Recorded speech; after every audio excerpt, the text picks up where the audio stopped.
Hi, and thank you for joining us for What's Next Longevity Deal Talk. I'm Fred Fishkin, along with Mary Furlong. Hi, Mary. Hi, Fred. I think we have a great session in store this morning. We do in this edition, Smart Home Solutions. There's a lot going on you'll want to know about, and this episode is made possible by the Age Tech Collaborative from AARP. Consumers over 50 contribute $8.3 trillion every year to the U.S. economy. This contribution is projected to grow to $13 trillion by 2030, when the first millennials begin to turn 50. At AARP, we know that generating big new ideas and launching thriving products into this growing economy requires a concerted effort to work together. This is why we're launching the Age Tech Collaborative. Standing at the intersection of technology and longevity, the Age Tech Collaborative is a community designed to bring together the leading minds in age tech, including disruptive startups, forward-thinking investors, enlightened industry leaders, and creative testbeds to tackle the most important issues facing us all. The Age Tech Collaborative will help you discover innovative age tech solutions, connect with the age tech community, and grow your impact as a leader in the age tech industry. Apply today to join our growing community, committed to creating solutions that help people choose how they live as they age. You'll be in great company when you join.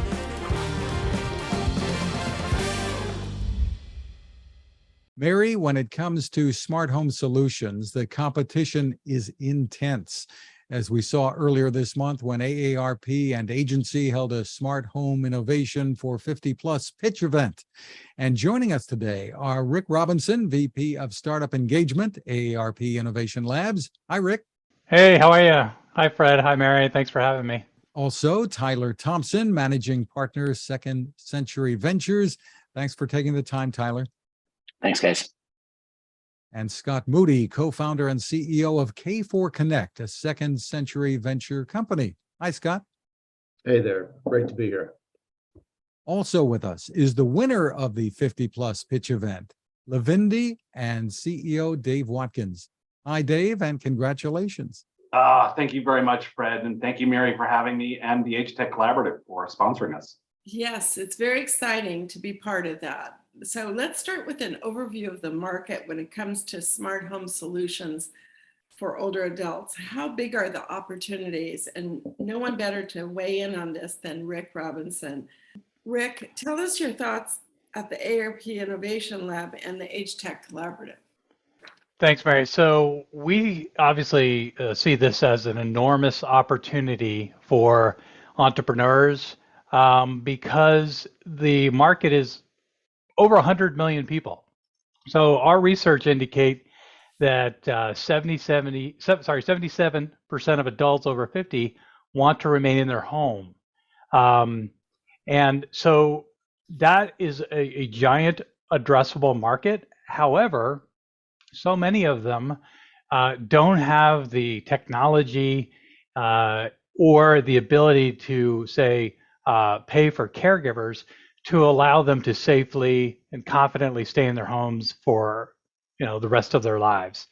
So we've been looking for, what I sort of refer to as kind of ambient awareness products, things that kind of disappear into the woodwork, if you will, or are not obstructive, that allow caregivers, family, and others to kind of keep tabs on their parents or relatives to allow them to safely and comfortably stay in their homes for as long as they want. My mother's a great example. She lived alone in a house in Maine for many years and refused to leave. And we didn't have the ability other than driving over, checking in on her physically. And, that's not everybody can do that. So technology really is going to be the answer here. I wish Livindi was available when we were going through this with my mother. Really glad it's here now. So this space is enormous. We're engaged with a number of companies in our portfolio who are taking different parts of this from a technology as well as a human approach. And it's only going to get larger with the caregiving crisis getting worse, the lack of caregivers. So that is it's a big market. Best way I could describe it. Yes, I think we saw this week that there was 85% churn on caregivers. And so getting stability around caregiver and using technology as a solution in part is really important. So let's turn to the investor perspective. Tyler, tell us about your focus at Second Century Ventures. Yeah, our focus is primarily in real estate and property technology, but we're interested in anything that kind of touches those verticals. So when it comes to mortgage or title or insurance, and certainly as we started to have conversations with AARP and the Age Tech Collaborative as it was coming together, it made a lot of sense because you've got such a large component of the population that's aging and looking to age in place. And it's not just about safety, it's about comfort as well, right? And so we see a lot of crossover in terms of the types of technologies that we're interested in on the real estate side that really go to the home component of what AARP is focused on, in part with the Age Tech Collaborative. One of the companies that's attracted your attention in the smart home space is K4 Connect, where Scott is the founder and CEO. Scott, give us some background about what you're doing there. If I go back to what, Rick was saying just a few minutes ago, just kind of a couple of thoughts, riding off what he said.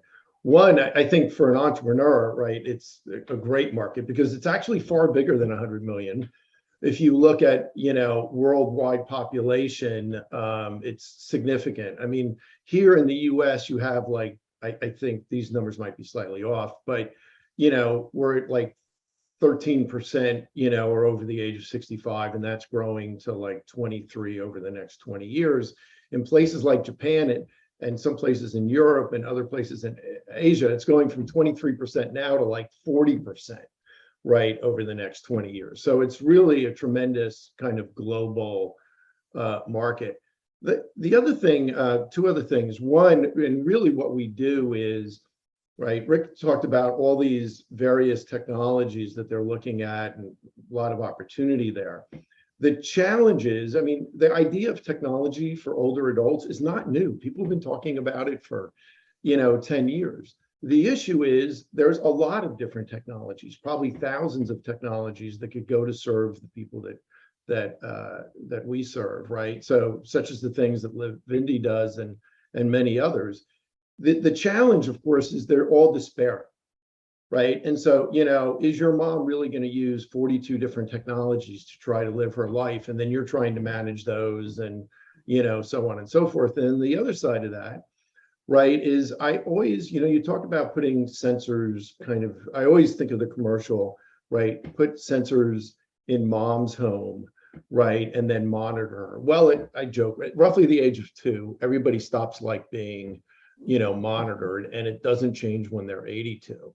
So really it's the whole idea of this idea of first order value. How does this help me live my life in a better way? And when it does that, right, that data is available to caregivers, to payers, to insurance companies, and so on and so forth.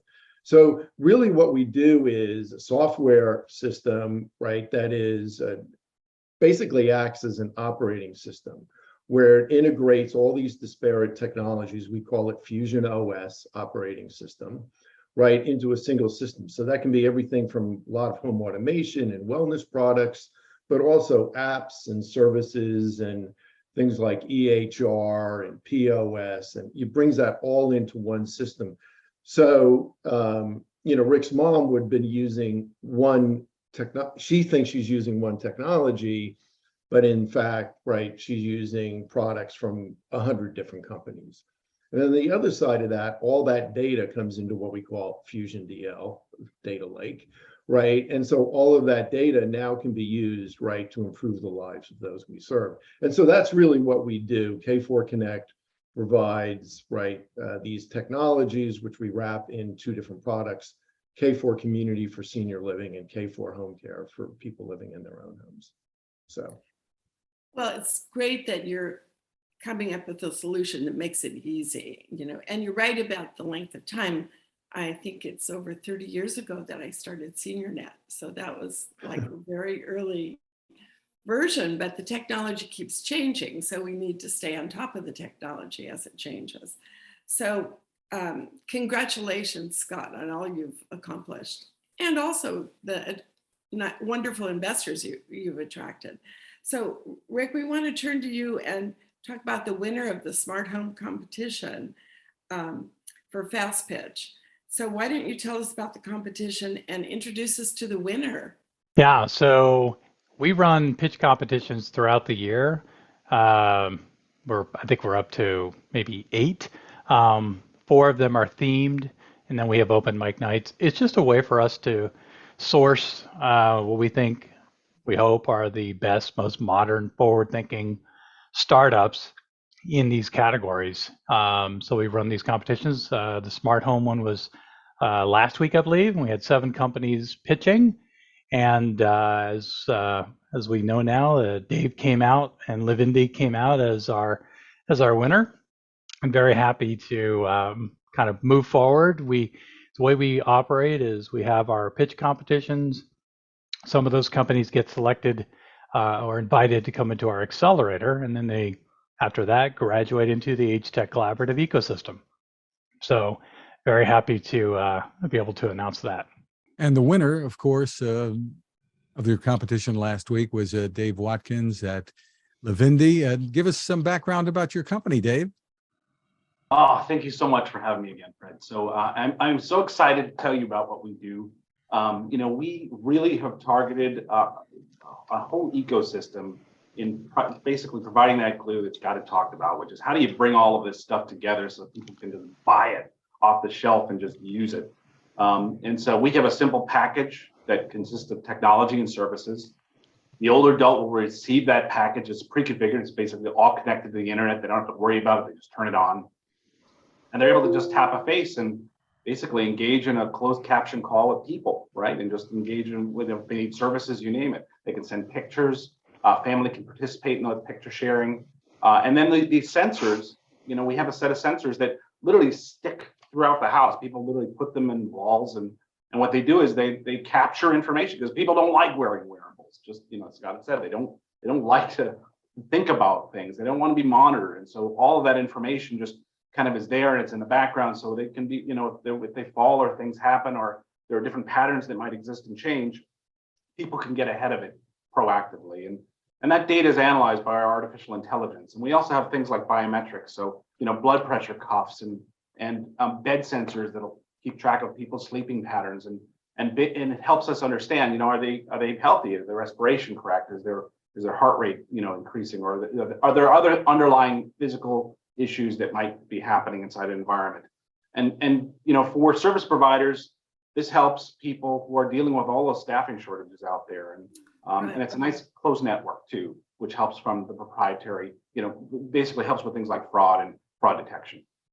And you're not using cameras, right? I mean, you designed this so that there are fewer, perhaps, privacy concerns? That's right. So, people don't want to be watched. They don't want cameras in their home, and they don't want oversight like that. And so what this does is, with these ambient sensors that sit throughout the home, it's literally just capturing things like motion, temperature, door movement throughout the house. If somebody's got a biometric pressure change, and we know that there are patterns of how they walk, your knees it's more difficult to walk when the air is heavier. All of those things are happening behind the scenes. So it's really out of harm's way, and people aren't being looked at. They're not being then monitored and watched upon. Let me ask you and then Scott for some thoughts that maybe you can share with other startups in our audience who are in age tech. What are some of the things that you've learned that you can share with us? Sure. So number one, be laser focused on the problems you're solving and continuously reevaluate your assumptions. So, if you're, believing that you're helping somebody stay independent and age in place, you've really got to see that. You've got to watch that happen. And sometimes those issues result in other issues like, isolation. So if you give somebody too close to the universe, they, will be affected by it. Number two, provide an end-to-end solution to real problems and enable partners and other people to participate in an ecosystem that lets them basically achieve revenue, but also, allows them to really engage a person in their living room, in their home, and support them. And think about what that feels like. How do you really get to a person and make sure that you're there? And then really, number three, be relentless in being available when your customers and your partners need you most. In this market, we are focusing on people's lives, right? So as a support organization, we get calls in the middle of the night, we're concerned, mom's wandering, and you've got to be there when a partner needs you, when a person needs you. And you can't think of it like, well, this is just a company with a support window of 8 to 5. You've got to be 24/7 on call and available. Scott, some things you can share. I'll just say I've been around for a while, right? I will tell you honestly, and this is really meant for the entrepreneurs out there. This is the hardest market I've ever been in my entire career, right? And that's what you hear, right? So, often startups or other companies that want to use their technology for older adults, right? They'll come back and they'll say, older adults don't like technology, right? Well, they don't like technology, designed by a 25-year-old for a 25-year-old, right? And it really gets back to that. How does this, right, create value in my life? How does it help me live a simpler life with like home automation products and so on and so forth? How does it help me live a healthier life? And how does it help me live, right, a happier life, right, i.e. more connected, right? So very much what was just said. So, I think it's this like relentless pursuit. I think my prior company was in the idea of, we also called it biometrics, but it was we made a fingerprint sensor, right? And there were maybe 100 companies that had been trying that: fingerprint sensors, facial scan, et cetera, hand scans, et cetera, et cetera. And it was, an exceedingly challenging market. And we just continually worked on it and experimented and solved problems instead of saying it's the user's fault, which I always joke with people, like technology is the euphemism for it's somebody else's fault, right?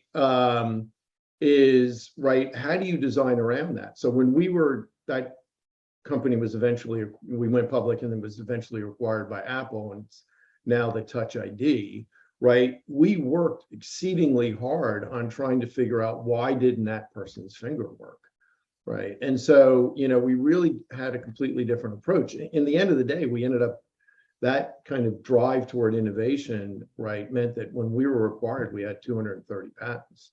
And in this company, we have about 45 now. So it's really this idea of like, I know that's how it's supposed to work, right? That's how everybody says, but we have to solve the problem for the people we serve, right? And so it's really, I think you use the word relentless pursuit, right, Dave? I completely agree with that. It's interesting, as somebody who's reviewed technology for many years, that's pretty much what I've looked for: products that live up to the promise. And sometimes they're hard to find, that they do what they say they're going to do. Mary? When you think about your home, you might think that you want to have a home that's well and healthy and, sustainable. And I also think a home that's smart is a good idea. So Tyler, talk about some of the things you look for as an investor, and how did you decide on this category, and what are some of the trends you're seeing? Yeah, great question. First of all, I think what Dave and Scott said is absolutely right. We look for companies that are solving real problems, not companies that build solutions and then go look for problems. So we want to make sure that you're actually out there solving a real problem. And one of the reasons the Age Tech Collaborative is so important is because it connects entrepreneurs with the market, right? So you get real-time feedback. And so even if you're a 25-year-old or a 30-year-old developing technology, if you don't have some interaction with the people you're looking to serve, it's difficult to actually solve those problems. So we want to make sure that we're working with entrepreneurs that are connected with their audience. They understand the real problem, they're solving for those problems, and that they're solving in a way that's really easy for the end user to actually engage with those solutions, those technologies, those systems, et cetera.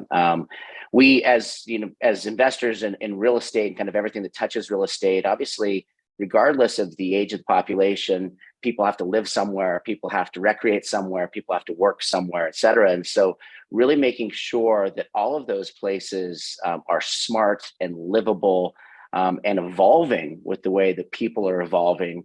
People live different now, right? So we see some people, downsizing in homes and moving to cities. We see people moving out of the city and getting into the countryside, right? And there's not a one size fits all, but we look at solutions that kind of help with the entire chain. So it goes to livability. We want to make sure people are healthy and happy where they're living.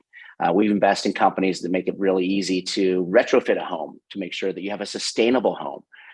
We invest in companies that like K4, that are looking to bring these solutions together, not just for assisted living types of facilities, but for people that want to stay in their homes, which is really important. And, Scott's point about, people not wanting to work with 30 plus applications, regardless of age, is absolutely true.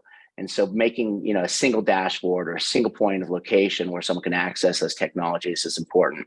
We're also looking at things like helping people access the equity in their homes in safe ways, and or home swaps, making, this is a really strange market. And we see a lot of people that are within the H Tech Collaborative, they're looking to make a move. And so making that easier, et cetera. And so really it's kind of any component of helping people stay in a home or get the right home. And then when they have that place, making sure that they are healthy and well, and that they're safe as well. And I'm just absolutely amazed with the technologies that we're seeing there, that are, I think they protect the privacy, but you also have this data. And we've heard this proactive term a couple of times today.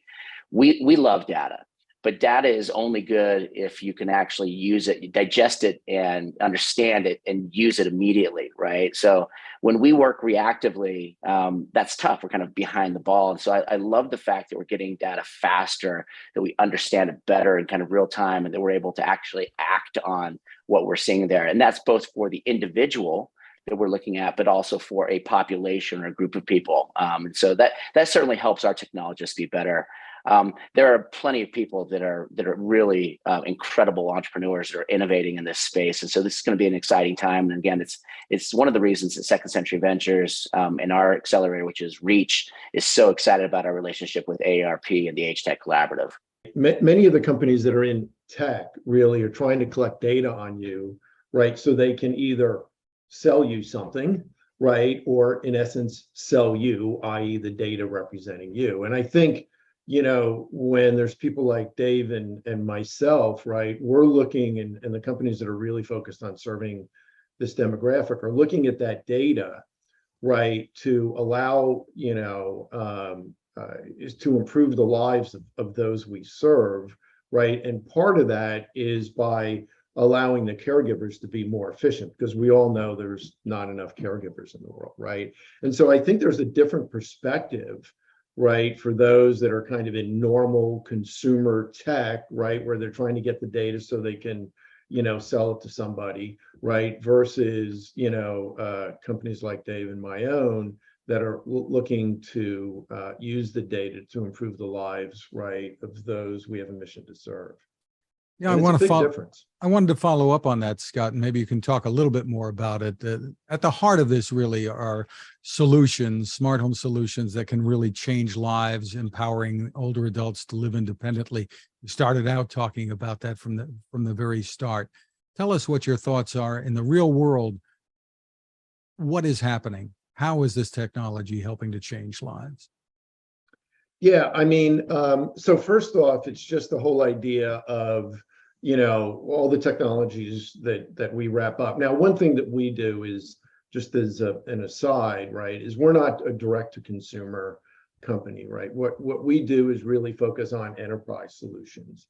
And that means bringing together, thousands of devices and hundreds of different technologies into a solution. So we have a customer, I was talking to him yesterday, probably shouldn't use their name, but they have 4,500 individual home automation devices throughout their eight communities, and we bring all of those together right? Not only for the individual members, residents, but of course for the ED at the community and then at the operator level as well. So they really have a view of their entire community. For the members, right? I really, it's the same thing that we all look at for home automation, products, and that whole idea of making simpler. And that's what I call this first order value, right? So it turns on the light because Alexa, turn on the light, right? Or I got up at night, the light came on automatically, right? Or the thermostat changed automatically when I was going to bed, right? Because we all know we sleep better. And that's where everybody sleeps better in a cooler temperature, right? It's pretty much proven. And you use the home automation kind of simpler thermostat to do that, but that allows you to live a healthier life, right? Because if you sleep better, right? And then if you sleep better and you have a healthier life, oh, by the way, you are happier, right? So like just changing a thermostat by 3 or 4 degrees, right, really plays surprisingly widely into the entire spectrum, right, of their lives. And then there's, of course, all the other things, right, that you can do, from connection to the family to connection to other people in the community. And one of the things I also, and I think this is where we're a little bit different, right, than kind of your standard tech company, is, I don't want you staring at that screen, whatever that screen is, right, 24 hours a day. I really look at digital connection to foster physical connection, right? That could be somebody down the hallway, right, that went to the same school you did, right? You never knew them, or somebody on the other block, right, that you can get together with. So, those are things, and when you do that, right, people use it, right? And when they use those technologies, then you have the data. And I always think of like Apple Pay and the Touch ID, right? Like when people use Apple Pay, the benefit flows to Apple, the merchant, the bank, and the credit card company. But in the history of Apple Pay with the Touch ID, right, nobody ever used it for the benefit of any of those parties, ever. They use it for their own benefit. And that's why I have such a strong focus on, right, providing that value to the end user. Dave, your thoughts about the difference you and smart home solutions can really make in the real world? Fred, it's really it's an empowerment problem, and just thinking about how people really do engage with these things. I try to think of things as they're either communication, you're kind of monitoring what's happening inside a person's life, or providing care services. But as Tyler had mentioned, the holy grail of this is to truly know, wherever a person lives, whatever they're doing, how is that older adult being cared for? How are they living their life to the fullest extent, as Scott kind of mentioned?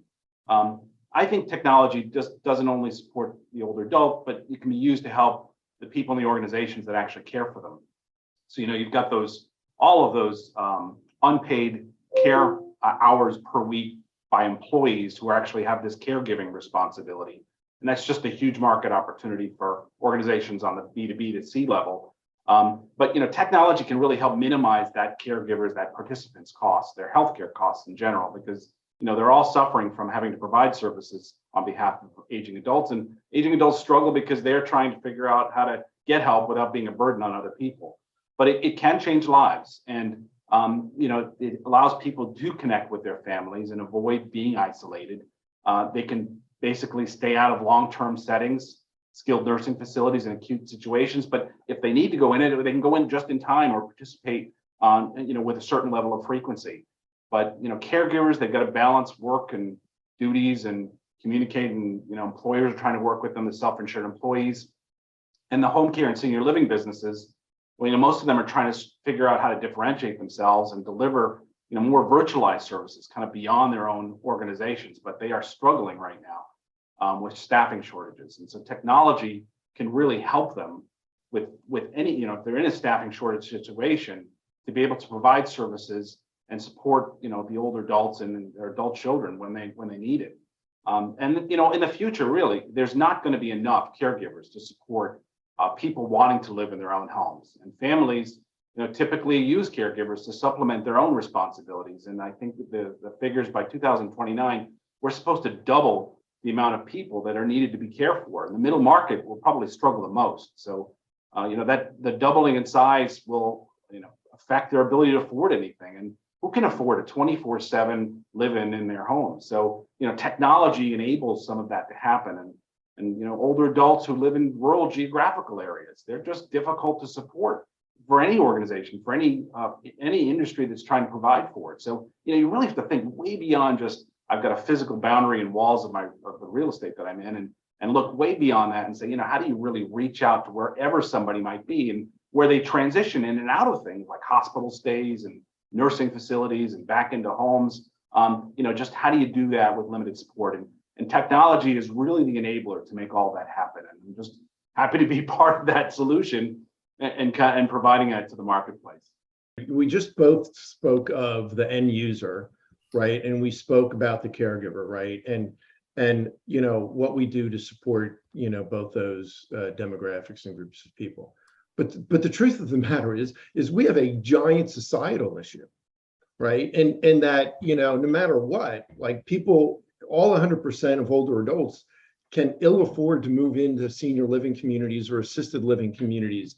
The government couldn't even afford to pay for all that, right? And so there is this, right, giant looming societal issue, right, that we're starting to see now, but I think will only grow. And I think what Dave and others do, right, is really critical, right, to kind of the future.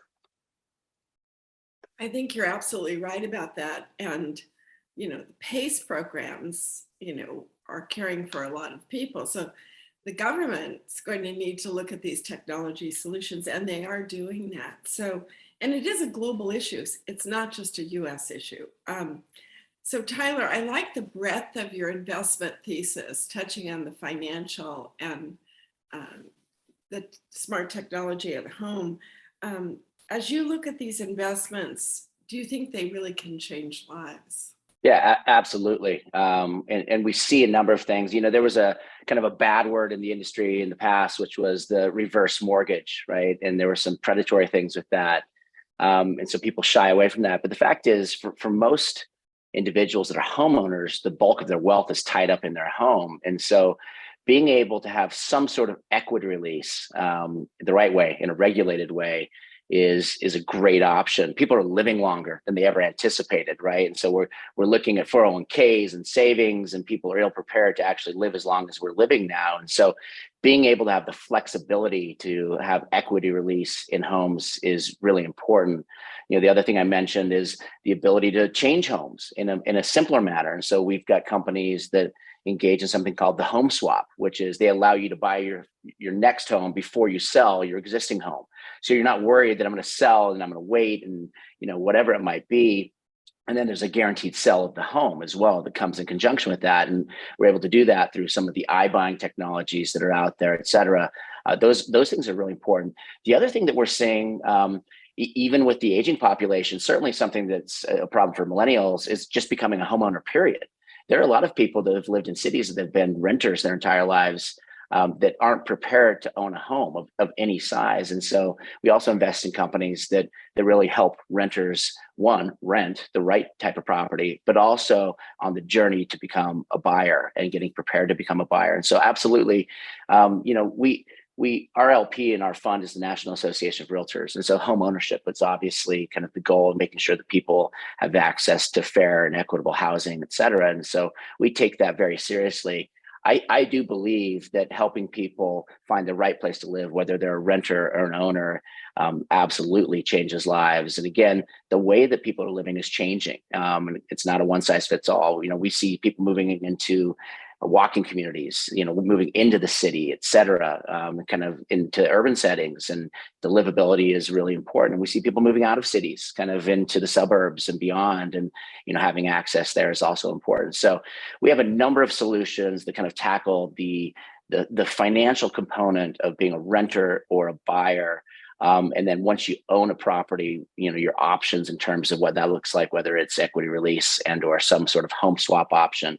And this has been great because you need these options. You need the flexibility as a renter or a buyer or homeowner, because everyone's situation is a bit different. When we need capital, when do we need to change the style of home, et cetera. And so I'm glad that this fintech component has become such a kind of central part of what we're doing in the real estate industry.